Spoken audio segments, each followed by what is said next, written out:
morning, dear listeners. Today we have a new episode of the Age Ontology podcast series based on my book Age Ontology. It's a compendium of spiritual teachings pointing out the timelessness of all phenomena. And today we speak about, on a relative level, the mind tendency to claim ownership.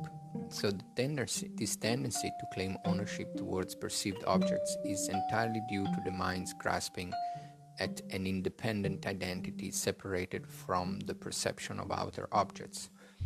And this is the root of all malevolent actions instigated by the disturbing emotions of jealousy, envy, attachment, and hatred.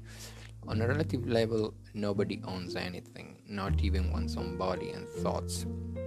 Everything is on loan, as an illusory display created and experienced by the mind of pure being, beyond distinctions of self and other. At the same time, and without any contradiction, in each moment of recognition of the timeless mind of pure being, everything is already one's own, because the objects of the senses are already one's own self-appearances. Therefore, there is no desire to claim any superimposed ownership towards appearances.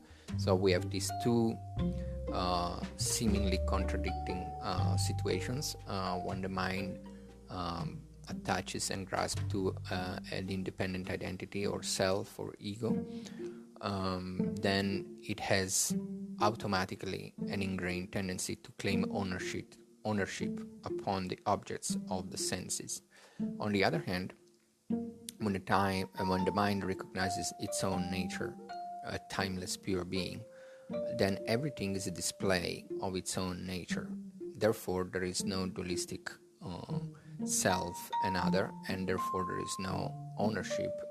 But at the same time, everything is felt as one's own dimension, one's own manifestation. But this one's own doesn't mean an ego or a self identified one's own. It's simply the mind, which is individual but without identity. But this is experienced by the individual and its mind, or his or her mind of pure being. So this is a difficult concept to grasp, but more information can be found in the book.